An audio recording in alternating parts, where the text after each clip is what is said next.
Welcome to Money on Tap.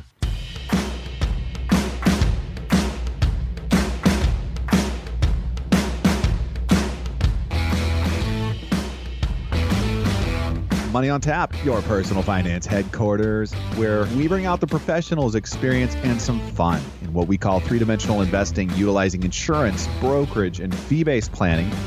That's what we do on this show. We look at all sides of the issues, and we bring a fully independent planning perspective to the table.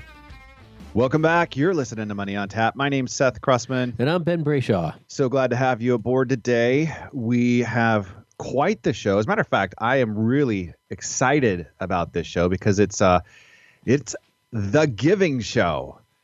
We do it usually once a year, at least once a year. I like the fact that, Seth, this show seems to kind of end in you giving me something for the holidays. I appreciate that. I wish I could say the same, but maybe in the future that'll happen too, Ben. Folks, we're so glad you're here with us today. Grab your cup of coffee. If you're driving with us today and you're catching us on the radio, so grateful. Don't stop right now, or at least stop if you need to write down this number. It's 855-226-8551 or info@yourmoneyontap.com, because you're going to either have to come back and listen to this show by podcast to get the information that you need, take some notes, or just call us and talk to us about what your specific situation is, because we are gonna get into the weeds. It's going to happen, and you're going to want to know how to become the best giver possible. I agree, Seth. I like making people good givers. We got options for you guys to give to us too if you want. But in all seriousness, I'm excited about the show too, Seth. I mean, we say that a lot, but this show is one where we get a lot of questions on, because there's a lot of detail to it. We talk about different things. We kind of add and subtract each year because pros and cons and tax codes change and all sorts of stuff. But if you have questions on the show, and I know a lot of people are going to, you give us a call, 855-226-8551. You're happy to go through this stuff, because each person's potential benefit of giving and the giving heart that they have can be maximized across the board in different ways. So I'm excited about that. But before we get into giving, Seth, we've got money in the news.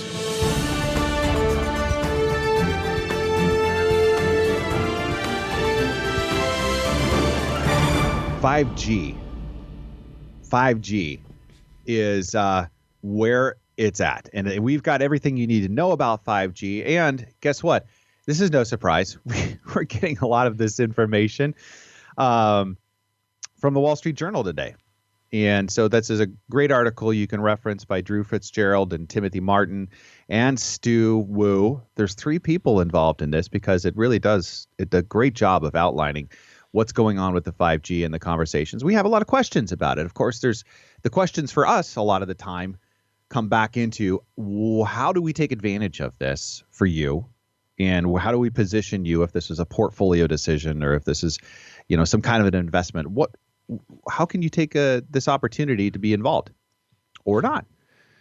Yeah, this 5G piece and how to invest. There's so many different companies that are really at the center hub of this thing. There's also some issues around 5G that, whether you're on the kind of the conspiracy theory side of this, where there's a lot of concern about basically the technology of 5G and the speed and the whatever, I don't know, the frequencies and so forth, and how that can physically affect you. That may be a concern, and I know that is a real concern in this world. The other side of it is just, what is the technology and what does it do? I was reading this article, and it's just, we've read a lot of stuff on 5G, Seth, you and I, and the companies that are involved and so forth. But what's really interesting to me was, and I was just looking for it briefly in the article here, was that China is basically it's Huawei Technologies company. Huawei is basically the leader. I don't speak Chinese, so you probably have the pronunciation better. But that being said, I'm closer than you, so it just works out that way. But I've got these other two companies down. There's I think it's Ericsson and Nokia. I've got those down.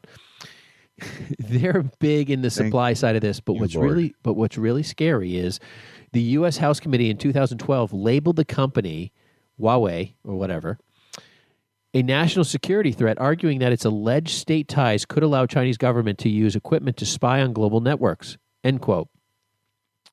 This has created a whole lot of issue.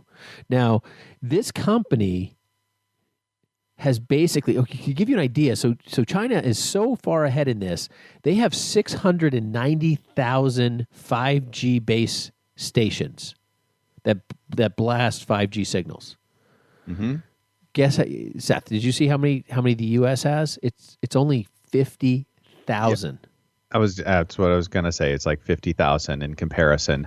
They are so far ahead of us here. If you were to take a look, just the percentages, or China has around 7.1% of cellular connections are 5G. We are maybe 2%, maybe. Yeah. South Korea has 14.4. A little bit of a bright side there. So yeah, and we're all familiar with T-Mobile, Verizon, AT&T. No longer Sprint around anymore, but the transition that they're going through from the 4G to the 5G and that whole thing, to give it a bit of a backdrop, and how long that could take, or how long your 4G is going to be actually something that's usable. Well, it wasn't until 2017 that the 2G network went away for AT&T, and that's hard to believe. I don't even remember 2G, but 2G or not 2G. Yeah, and I mean, as a consumer, right, this may not even be something that necessarily makes a difference for you. I looked at my phone this last week after I had an update, and I was like, oh, hey, look at that, it says 5G.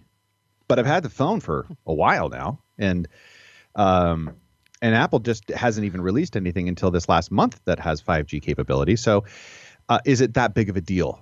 Because and is that something that we need to take a look at? Is like, wow, this is going to be a major push in terms of the direction that your portfolio might go.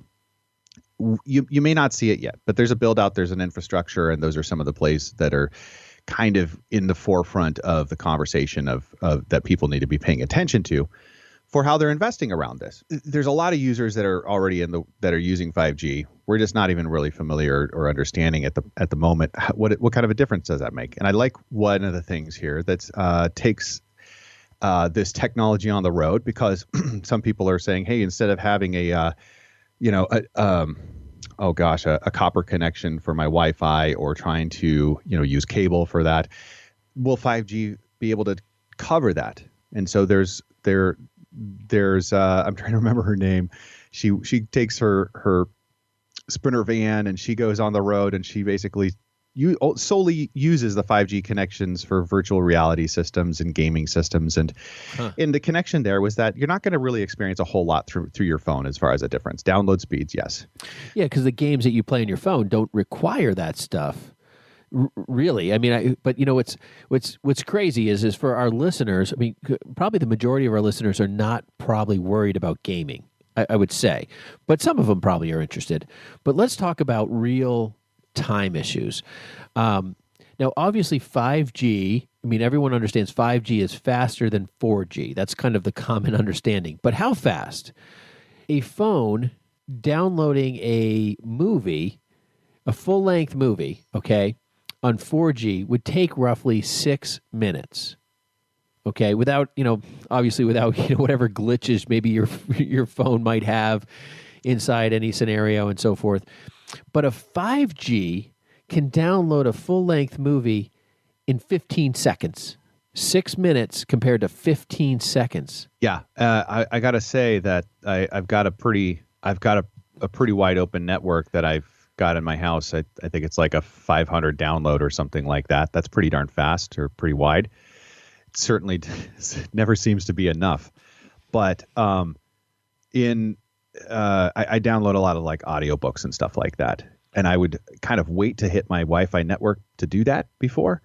And it's like instantaneous now on my phone. I'm just, wherever I'm at, I'm like, audiobook, go. And it's seriously, it is maybe a 2-3 second download for, 12 hours of audio. No, you're right. And the thing is that I think it's 200 million devices have been sold that have 5G capability. So, Seth, you're one of 200 million people, which, when you think about 7 billion people, you're kind of part pretty of the special. You're kind of part of the minority there. But is 5G the end? It's not. I mean, this article goes deep, Seth. I mean, I was, when I was pretty impressed at the end here, it just talks about 6G, right? That they expect sometime in 2030. Okay, and so we just talked about the movie length being, 15 seconds on 5G versus 6 minutes. Mm-hmm. They said that 6G is expected to be 100 gigabits per second, or 10 times faster than 5G. That's incredible, and it's hard to believe that we're talking about something like 2030 here in 2020, and it'll be here before we know it. That's the reality of what's going to happen. That's on a personal level. How about just what are some of the ways that this is going to help support different industries, right? Like oil drilling. I think of these rigs. Now, I read an article the other day on remote oil drilling and how they're actually taking these huge oil platforms and they're starting to test like remote operations on these type of platforms. But what's needed to do that is a significant infrastructure that works at the speed of now, to be able to make all those things work together. So they're using this 5G in kind of like this, like build outs, like these mobile build outs that people can take with them to these different locations and create the 5G network wherever they're at. That was pretty amazing to take a look at. I like the conspiracy theory because I always think that's an interesting thing in the backdrop.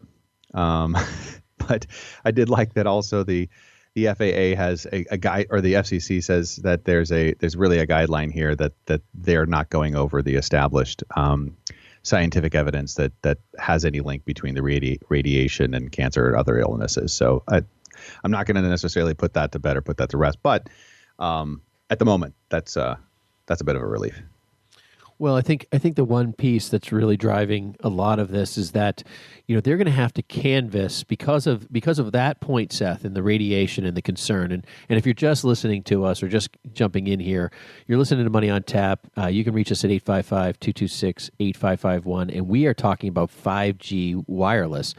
And as we're kind of going through this process here and understanding 5G, the canvassing of these antennas, Seth, is phenomenal. They have to put these things, because of the low level frequency, they have to put more antennas all over the place. And they're talking about telephone poles, they're talking about street lamps, they're talking about all that. And they're saying that, companies like, and I'm not sure if it's Comcast or Verizon or whoever, but they're talking about different companies who are providing home internet to totally get rid of the fiber optics and go entirely wireless off of your local light pole. I mean, it's, that's going to be your internet and your excessive device. I mean, so those are things to really think about. The Wi-Fi in your house, unless you're super remote, it may be gone at some point in time. It may just be outside. Wow. Well, I know, Hillsboro's actually gone to, which is where I live, is gone to like a citywide Wi-Fi, which is pretty cool. It's kind of a nice little rollout there that they've done. But so we did you actually talk about how Huawei creates the devices? No. And the 5G, like they're the largest manufacturer basically of the 5G devices. I mean, that's what China has made this a huge initiative. They were way behind on 4G. Now 5G is their big thing that they've really made a push for. And Huawei is the company that has created the majority of these towers that are out there being used for 5G. So the concern there is one that's legitimate, which is, what does China have a backdoor into 5G? And so one of the things that I think was really great was that was recognized that there's this potential, and we are in a place where cyber threat is very real, from Iran, Russia, China. These are the major players in this area. But if there's a control over our network, what could they possibly do? So creating that line in the sand is one of the things that the administration is focused on, and done, I think, a really good job. And maybe that's part of the case for us not quite being at the level that China is today. Do you think we as a country, as a nation, are going to stand by and necessarily wait for things to roll out? I don't think so. I think we're really an innovative country that's going to go ahead and push that initiative forward, and that's what everything behind the scenes looks like currently. Well, you're right, and that's definitely going to be an issue around 5G. Is that we don't ever like to be second fiddle, but I think there's been some intentional delay on the idea that there is some potential radiation and frequency stuff going on, and we've kind of taken the approach of it's better to do more towers and lower frequency to meet the FCC standards, and I think that's probably part of it. Yeah, and one of the challenges with that happens to be the 4G network already kind of having a bit of an interference with that 5G as well. Yeah, I was going to say too, Seth, it's interesting about how they feel. I mean, it's probably the last piece, because 5G is definitely an investable scenario, and there's lots of ways to get involved in this. That's something that we have, aggressively done ourselves in our company. So, but they're talking about virtual reality and some of the AR applications who have had to rely heavily on the internal technology to run some of the pieces.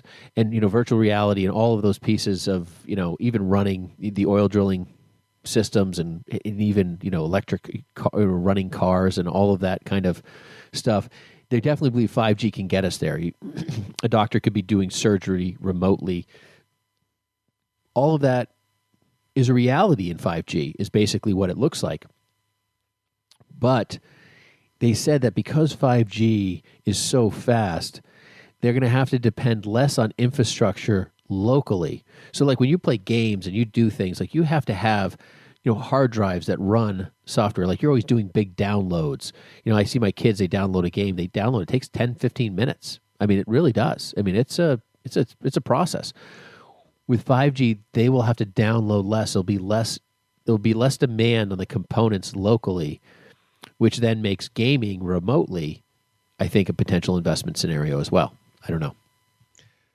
So many opportunities to discuss and take a look at further.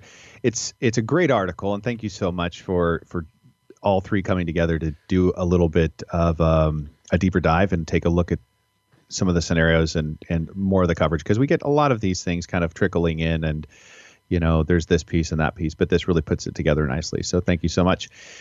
You know what? You're listening to Money on Tap. You can reach us at 855-226-8551. And this is the Giving Show. That's the best part about today, is that we're going to be talking about what you can do in very, very small ways. Everybody can be a giver and philanthropic. And then we're going to take that into we're going to take it into the weeds, folks. And so you're going to want to grab a pen and paper. You're going to want to make sure that you write down the phone number, 855-226-8551. Give us a call about your scenario so that you can start to plan towards the ultimate path for you in giving. You're listening to Money on Tap. We're going to take a quick break. We'll be right back.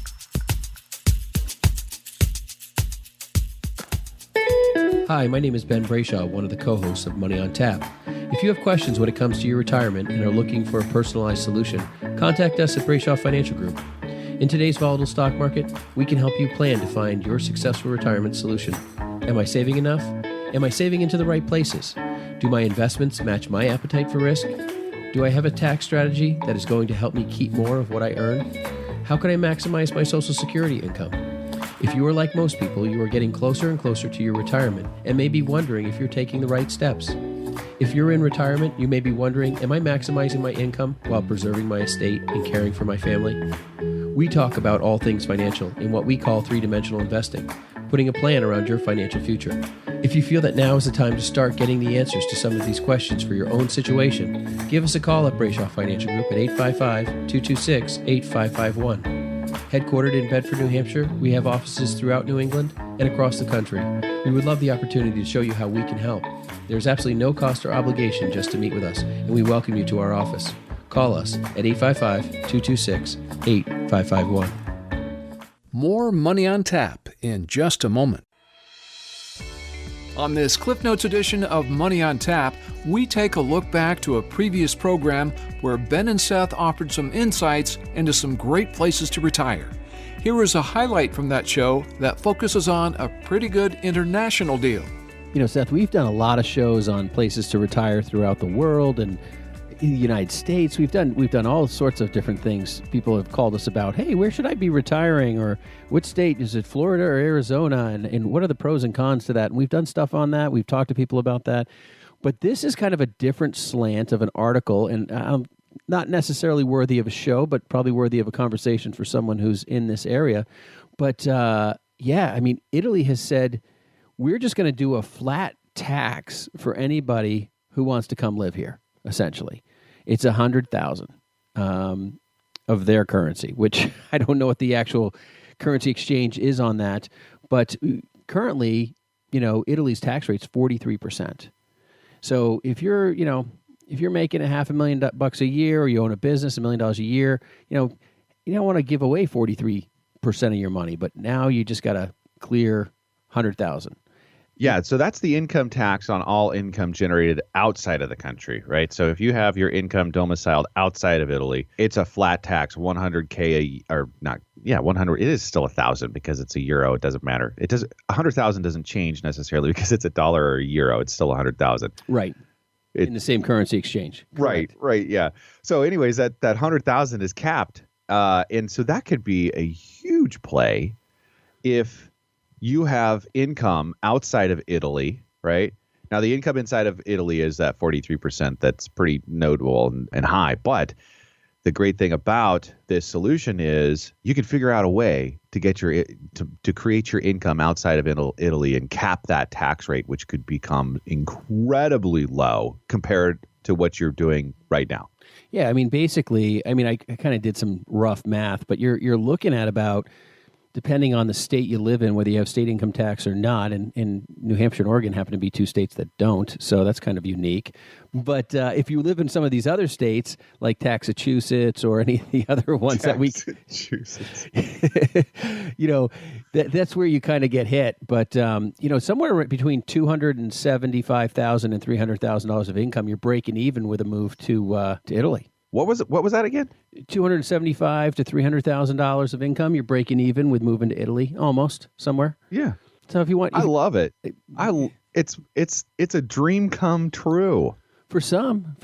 Right now, not necessarily. Gosh, I'm already like the last scene of Gladiator, floating through the fields of Italy with my hands across the wheat. Well, let's jump past Gladiator. I'm not dead. Let's jump past Gladiator here. But the UK is interesting because they actually had a lot of people moving from the United Kingdom to Italy, because with that scenario, Italy's tax is basically almost half as well on income. So people have been moving to Italy because that has really become a tax haven. Plus, I'd rather live in Italy than England, anyways. I don't know. I'm not sure that I would agree with that.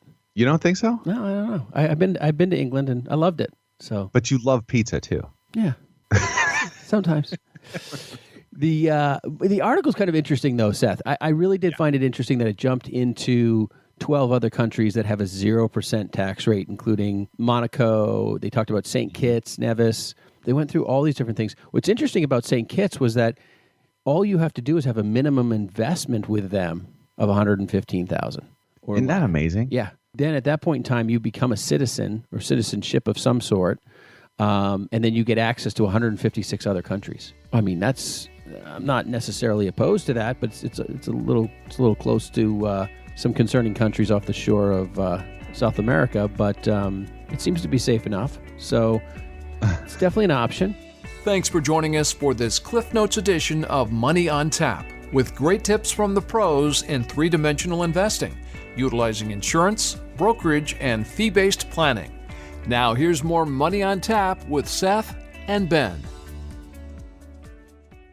Welcome back. You're listening to Money on Tap. You can reach us at 855-226-8551 or info@yourmoneyontap.com. Today, we are talking about the Giving Show. No, don't turn us off just because you heard giving. We're going to make this fun. We're going to make this something that's maybe even make some people some money. So Ben has already solicited you and solicited me for extra giving. I love that about you, Ben. Never going to miss an opportunity.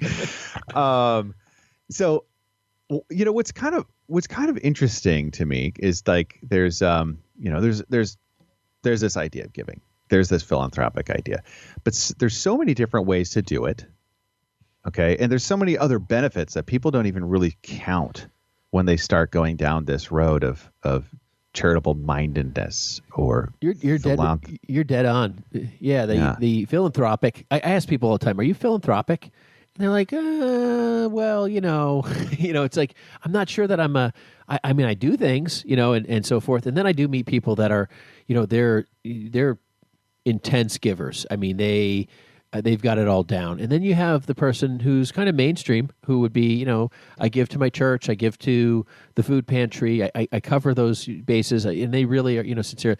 So there's kind of like, I would say 3 categories. Like you're all in. It's 100%. You've got the person who's kind of going down the middle. They're super engaged. And you have the person who says, well, I give when I hear there's a real issue or there's a need and so forth, but it's not a primary focus. And those are all okay standards. There's no judge here in that piece.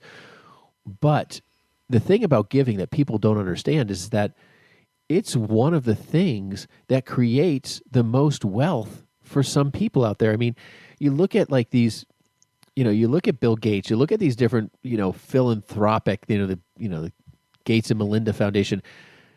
All these things, these are ways these people create wealth.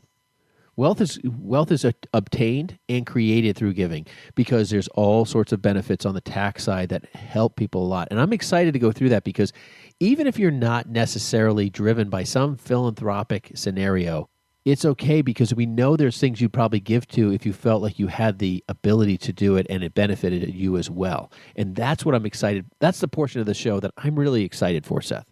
So let's dive in. Before we get into all the tax incentive mindset things that you need to be paying attention to or want to participate in, what are some of the things like right here, right now that you may not even realize if you are a giver that you're getting out of this? And one of those is that it is your body, and your stress level is one of the things that they found gets reduced through giving. You live longer. And that was Queensland University of Technology that brought that to us. This is all cited stuff that you can go take a look at for yourself. American Journal of Public Health. You can boost your mood in a 2007 study. They used brain imaging technology on 19 women to see how certain regions were activated by their whether they kept $100 or gave it to the food bank. So there's all lower your blood pressure, all sorts of these things that happen within you as you become a giver. And that's really cool, right? You wouldn't have thought.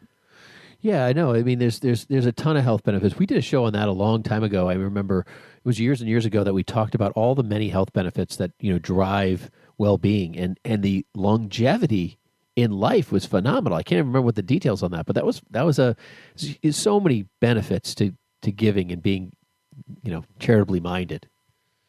So what are some fun ways to give? Because with people, we understand you can have a really, really tight budget, and this may not be something that you're listening to this show thinking there's anything that you can do. We get it. You might feel bad. There might be some kind of guilt in the background that's like, gosh, I really wish I could, or if only I had, whatever the dollar amount is that you have in your mind that you're thinking that you need to be a giver. Frankly, you don't even need that necessarily. For one, staying within, having a healthy body and doing what's good for you.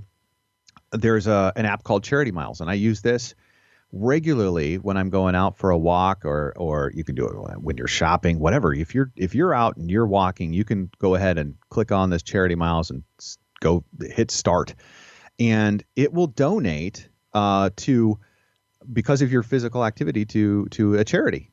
And not every charity's on there, but there's a lot of really great charities there and partnerships there for you to go ahead and take a look at. There's Amazon Shop. Anybody that is shopping on Amazon, you go to smile.amazon and you can select several charities to be giving to. So there's not a whole lot that you necessarily have to do to change your current behavior. As a matter of fact, you can encourage and strengthen some of the activity that you want to participate in, like running or biking or some good healthy activity, that's a great way to even encourage you to do more of that. So as you're kind of setting some of these goals for yourself in this next year, think about those things. So as we dive into the pieces here on giving, there's a couple things that have really moved the dial for how people do giving. One of the first things is that we have capped the automatic deductions. So there's always been a cap on them. They were $6,000 individual for deductions on your tax returns. So if you didn't have anything to itemize and you were an individual person, $6,000 was an automatic deduction you got. And unless you went over that $6,000, like $7,000 or $8,000 in deductions, did you actually get to deduct any more than $6,000? So $6,000 was free. And it was $12,000 for married filing jointly. Under the Trump tax code, he actually doubled both of those deductions, which, for a lot of families in the middle class and people who rented apartments and things like that, this was a huge tax savings because there was not a lot of deductions. People didn't have, mortgage and interest deductions and all that stuff. But that has doubled. It went $12,000 to individual, and then it went to $24,000 for married filing jointly. So to simplify this, if you're married filing jointly, which is probably the majority of listeners on some level, you get an automatic $24,000 deduction on your tax return. And in order to get more deductions than $24,000, you have to have deductions all the way up to $24,000 plus more than that. So for a lot of people, they don't even go over that. Because that's a lot of change. How many middle class families do you think of are hitting that $24,000 deduction level? Yeah, there's not a lot of people. Matter of fact, the entire I think it was like 17 or 21%, I can't remember what the number was, used to itemize all their taxes, and by this standard, and this new standard, I think it was 21% of people itemized. It dropped to less than 7% of people itemized once they did this. That's crazy. That is. And we've been challenged in this idea too, where maybe the incentive isn't there to be charitable minded, because why itemize, why go and donate, or why be actively pursuing ways to find deductions to lower your taxes if it's already given to you. Right. So Seth, to add what I think might be some more clarity for people is that, let's say the government, you're married filing jointly, you get a $24,000 deduction, and let's say you looked at your actual deductions between mortgage interest and all the different things that you're deducting, and your charitable giving. Let's say you give $5,000 to church, and you gave $1,000 to charity, and you're at like, I don't know, $15,000 of total deductions between health and everything. You're not at 24 yet. So in order for you to actually get any more deductions than 24, the $15,000 you've gotten, the government says, hey, we're still going to give you $9,000 more in deductions. So unless you have more than $9,000, don't itemize because it's not worth it. Yeah, save yourself the time. Right. And so for a lot of people, and a lot of charities are very nervous about this because they felt like this would not encourage people to give. This was a major concern in the charitable world. So let's go through the idea of giving and what options exist for you here, because when you give out of the goodness of your heart, it's also you want to get the credit for it, right? I mean, that's kind of the piece here that everyone's looking for. So I'm going to talk about two ways that people can give naturally inside their life today while alive, while just everyday giving, and get at least the additional or the same credit or better as we get into it. You can reach us at 855-226-8551.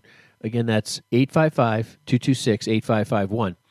Now, the first scenario in giving, okay, and saying, hey, listen, I got these deductions and I want to try to get over is, if you're retired, the number one way to give is to give directly out of your IRA. That means, and this is to be very clear, give your RMDs, give whatever you don't want to. Like if you want to write a church a check for $500, it's better to call your financial advisor and have them give the $500 directly from your IRA as a retired person over 59 and a half directly to the church. And the reason for that is If you take in the income of $500 and then write the church a check, you're not going to get the deduction for the $500, but you will have to pay tax on the income, because the deduction would be, in that scenario, still underneath that $24,000 limit. If you give it directly out of your IRA as an RMD or whatever, qualified charitable distribution is what it's called, a QCD, you can then not have to declare that income, which is the equivalent of getting the deduction. It's just the reverse of it. It's like, I'm not declaring the income because I'm not going to get the deduction. Now you're not going to declare the income, so you don't have the tax on that. So you're going to give, why not get the credit, right? Now, if you're not at that point in time where you're taking you're taking money out of your IRA for retirement, okay, that's a given. That's not going to be your scenario here, but that's a beautiful way. It does add maybe a step in the process, some thoughtfulness, which is also really good for you to do. There's the other way that we've talked about really structuring that giving is the donor advised fund, right? So donor advised funds, these are fantastic ways for people to give, and it's they have a lot of, I guess, width as far as what they can do. You can take an asset that you have that's appreciated, and so often there are these assets that you'll have, and it's either some kind of a stock, it can be real estate, it can be all these different places that you've accumulated assets, and it really has appreciated. And you can go ahead and gift that into a donor advised fund. Okay, now the donor advised fund will go ahead and continue to gift on an annual basis, just like you were planning to do all along. Every year you've got your charities that you want to go ahead and gift to. But what you get to do in this scenario is you get to take that deduction all this year. So you can kind of lump sum and front run all of those deductions that you've been hoping to grab year over year. And so what that does is it creates this ability for you to get over that hurdle of that $24,000 or whatever your current tax hurdle is, to get the deductions and take advantage of the code to lower your taxes. Does that make sense? Yeah, and I think this is one of those complicated scenarios, and I don't know if this is going to make any more sense to our listeners, and I would encourage people to call us if you haven't ever heard of a donor advised fund, but this is the way it works. You get a $24,000 automatic deduction, and let's say you're at $15,000, and every year you give to charities another $15,000. So, normally, if 15 plus 15 puts you at 30 and you get 24. So you're going to get an extra $6,000 deduction on that charitable contribution of $15,000. So it will carry you over. But what you could do is, if you know you're going to give to a specific charity or charities over the next 3 to 5 years, you could then say, I'm going to give, and I have cash, I'm going to give $45,000 to a donor advised fund this year. And I'm going to have $15,000 each year go to those charities over the next 3 years. And those charities will get the money correspondingly. Instead of you having just, a $15,000 charitable contribution this year on top of your standard 15 that you would normally have to get you to 30, you'd be actually adding another $30,000. So you'd be adding that $45,000 of giving this year all at once, putting you way over the 24, okay? And so now you got huge deductions, and you're getting every penny of the deductions that you'd have in the next couple years this year. And then the following years, you don't actually give anything to charities, even though the donor advised fund is doing it for you. And you're getting that full $24,000 deduction for free. It's great. It's a phenomenal way of giving. And for people who have the funds and know they're going to do it, it's a wonderful way. Even if you don't give that much, sometimes for some people, it only puts them over $1,000 or $2,000, and they have the ability to do this on that automatic deduction inside their taxes. It might be an extra few $1,000. You guys, you're listening to Money on Tap. You can reach us at 855-226-8551 or info@yourmoneyontap.com. Hey, right before we go, need to let you know that you're listening to The Giving Show. Okay, this is our best within an hour job that we can possibly bring to you. Some of the techniques and some of the opportunities that you have to be a significant impactful giver.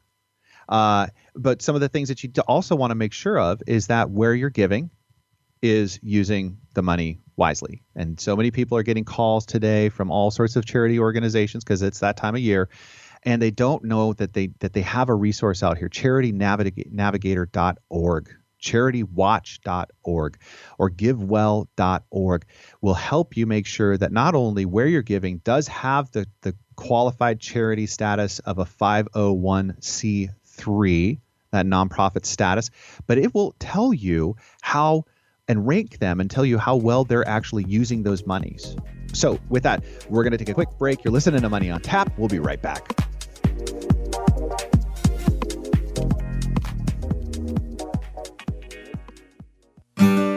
Hi, my name is Seth Krussman, partner with Brayshaw Financial Group and one of the co-hosts of Money on Tap. One of the biggest concerns and largest expenses people face today is taxes. Without thoughtful planning, taxes can destroy future retirement dollars, eliminating the possibility of a timely retirement or dreams of what you want retirement to look like. If you're like most people, you're getting closer and closer to retirement, and you may be wondering if you're taking the right steps. Will my income be enough? Will rising taxes force me to give up my dreams? How does inflation factor into all of this? These are real concerns, and you're not alone. Putting a plan around your financial future is what we do. If you have questions when it comes to your financial security, and if you're looking for a personalized solution, contact us at Brayshaw Financial Group, 855-226-8551. It's time for you to start getting answers to your questions. Headquartered in Bedford, New Hampshire, Brayshaw Financial has offices across the country. We'd love the opportunity to show you how we can help. There's absolutely no cost or obligation to meet with us. Call us at 855-226-8551. 855-226-8551. Now back to Money on Tap with Ben and Seth. Welcome back. You're listening to Money on Tap. You can reach us at 855-226-8551 or info@yourmoneyontap.com. You are listening to The Giving Show, and we've had a lot of fun so far talking about different benefits of gifting and being charitably minded, and maybe some things that you just weren't aware of. And there's so many different ways to give out there, and we're touching on a few of the kind of some of the tools of the trade as financial planners that we probably have a whole lot more conversation than you will around the dinner table, and we want to bring to you a couple of places where people really have significant impact in not only gifting and philanthropy, and also influencing their taxes. That's a huge part of what it is that we focus on here, is how do we help you change your taxes and pay less tax. And it's a plan. It's a part of, it's an initiative that starts with you and a desire to help or lower your taxes. And that's the conversation we're having here. So without too much further ado, and there's going to be a couple other things that we're going to cover out there as well as just, current rates of gifting and some other strategies as well. But the two that we really wanted to spend a little bit more time here on is the charitable remainder trust, and charitable lead trust. Ben, just quick, can you give us a couple of the overview on those two? Yeah, these are extremely complicated. The charitable remainder trust is really commonly used, or has been commonly used for many, many years. And the idea is that you give money to a charity, but you don't want it to go in their hands today because you need the money to retire off of or something along those lines. And so it's called the remainder goes to the charity. So after you've collected your income, that remainder would go to the charity after your passing. Now, that has become recently less popular, not because people don't like the idea of it. It's just that because there's this complicated thing called the AFR rate and AFR, and that's the applicable federal rate. The AFR rate is very, very low, and the lower that AFR rate is, the lower the percentage of the deduction you get on your taxes when you do a charitable remainder trust. So a lot of charitable organizations are not doing that. The AFR rate is like it's like 0.04. It's 0.4. It's crazy low. I mean, it's ridiculously low. Honestly, I've never seen it this low before. It's 0.04, and so that's a little nuts, right? And so your deduction on something like that would be, probably in the like 10% range or something like that for, somebody 5, 10, 15%. It's going to be really, really low. If you gave $1 million, you're not going to get a lot to write off. The lead trust is something where you're giving to the charity first. That's where you're saying, hey, I'm going to put this money in this trust, and I want the annuity portion, and don't get scared by the word annuity because that's just meaning the guarantee to pay out of this trust to the charity for 10 or 15 or 20 years. And then when that trust is up, whatever time period you chose, whatever remains in that trust would go back to you as the giver. So I tell people sometimes it's kind of like lending your money to a charity. It's like, hey, I'll put $1 million in here, charity, take your income for the next 20 years, and this is what it's going to be, 5% or 6% or something like that, $50,000 a year. And then when it's said and done, whatever that $1 million is worth, I get back. Now, currently today, if you were to do a 5% donation to a charity in a charitable lead trust, I have this number right in front of me, and you did it for 20 years and then said after 20 years, whatever's there is mine, you'd get a 96% deduction. Wow. So you put $1 million in there, we're talking about $960,000 ordinary income tax deduction. That's an enormous deal. But you're also giving the money away for 20 years. And if you put $1 million in there and the trust only does 5% net or 6% net or something like that, you're going to basically get your $1 million back 20 years. Now, you've gone backwards in value, but what did that deduction mean to you today? How much did that save to you today? There's other pieces to this trust that a lot of people don't understand, which is the income that goes to the charity would be pushed out to you as income during those next 20 years. So you'd be taking on that income slowly yourself to pay the taxes. But at the end of 20 years, whatever's in that trust is yours tax-free. It's not a bad deal. And we do these pretty often for people who get buyouts and private equity, and there's a lot of different pieces there. And people who are charitably minded love this stuff. I mean, you're just washing a lot of taxes out. So what does that mean? If you do half the number of years, you're looking at about half that deduction. That's a 50% deduction on ordinary income tax. that could put you in a totally different tax bracket. That could do a lot of things for you. Are we going to go into the charitable remainder trust? You briefly covered it, and really it's not necessarily like because of the AFR rate, it doesn't really hold a lot of value in the structure right now. Just a couple of things I think that are important to talk about, though. Yeah. Okay. So there really is a couple of types of charitable remainder trusts. Okay. So there's the charitable remainder annuity trust, or a CRAT. All right. That's distribute a fixed annuity each year. And then there's the charitable remainder unit trust, or the CRUT, that distribute a fixed annual percentage. And that's based off of the trust assets. Now, CRATs don't allow for additional contributions. All right. But the CRUTs do. Okay, so those are some considerations as well. And these are really irrevocable, is one of the things that to understand. Like, you just don't go up and start modifying these things after you've put it into place. Okay, it's there, it's done. And so there's some permanence there that you need to really understand around this giving strategy. And even though we might have this preference today of what the landscape looks like, as we've taken a look back at some of the shows we've done on this in the past, it's amazing to me to see how it has also changed. So from year to year, this is something that we also want to take a look at with you and see, hey, what is the landscape currently? What is the best option for you? What works for you? And your mindset is a big part of that as well. Seth, there's one other thing out there too. And you and I were chatting about this the other day for a client, is that legacy trust program that we've done. And, the legacy trust program, it kind of is a charitable remainder trust in its own way. It's a completely different program, and you give the money away, and it does give you income. But it's a multi-generational program that's like lock, stock, and barrel, one program. You put your money in, and it will pay income to you, your wife, your kids, your grandkids, whatever you choose. And based on ages and time periods, it'll pay out for a very long time. And it does give you an upfront deduction, and then the remainder would go to the charities.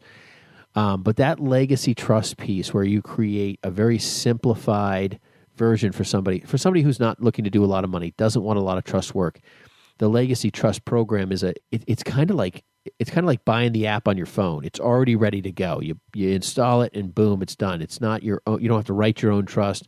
The crats and the crots, you really got to get into. You're hiring an attorney, the charitable lead trust, the charitable remainder trust. You're hiring your own attorney. You are doing this. You're doing this yourself. You're very detailed and so forth. The legacy trust is kind of you're buying it off the shelf, and it's set up for multi-generational. People love that, and they can keep doing them. You can buy them on the open market. There's a lot of different pieces there that you can do it. If that's a question for you, you're looking for something simplified, we have that scenario too. In summation and conclusion, we have a couple of other things that we want to these are some ABC pieces here. Take a look at your company that you're working with. And over here, it's Intel, right? They've got a lot of matching donations that they'll do. See if you have some matching dollars available for you. And a lot of there's other places to look if you don't currently work for a company that's doing that as well. There are other organizations that are looking for people that are givers and want to match those donations in a direction. So maybe take a look at the landscape there. Have some more impact. So non-cash donations. This might be, your car situation that you've got, an old car that you just want to give away. A couple of things there. You may want to go ahead and just sell that for cash because the cash value and then give the cash because the cash value may be higher than what they're giving you in the donation world. That's been something we've seen in that as well. A life insurance, unneeded life insurance. Last show, we were talking about your jalopy of a life insurance and a 1035. Maybe it's just a life insurance policy that you're like, I don't even need this thing anymore. Well, you can go ahead and gift that life insurance. And there's a couple of ways to do that. So give us a call, and we're here to help you with those things. So what else is there? Well, a lot of grandparents and parents like to give to generations. Okay, and there used to be a $14,000 a year ability for you to gift cash to as many individuals as you desired, but that's gone up to $15,000. So that's nice that that's changed. Matter of fact, Seth and I are available for this. If gifting is in your heart, and it's not to your kids or grandkids, One more plug. Well, no, I mean it is a plug, but not really. But I think, Seth, you're right. I mean, it's one of those things where if you want to gift, it's not just limited to your kids and your grandkids. You can give $15,000 to anybody you want, and mom and dad can both give $15,000 to son A or daughter B, so they can give $30,000. Hopefully that's not your name. No, that's not my name. Without creating, a deduction off your estate tax gifting rules, which is great. Correct. That's one of those things that you can start to do today to really start to set up your family moving forward. There's a lot of variations of that and reasons for and how-tos around that as well. So give us a call, 855-226-8551. Love to help you out with more information and really a better, fuller representation of what we've talked about today in our giving show and how that can work best for you. You've been listening to Money on Tap. You can reach us at 855-226-8551 or info@yourmoneyontap.com. You can also find us at Facebook. We're at /3D Investing. We're also on Twitter at BFG_LLC. And as always, you can also find us at yourmoneyontap.com. Thanks for listening. Thanks for liking our podcast. We appreciate you, and we can't wait to make it a great day and a great life with you here at Money on Tap.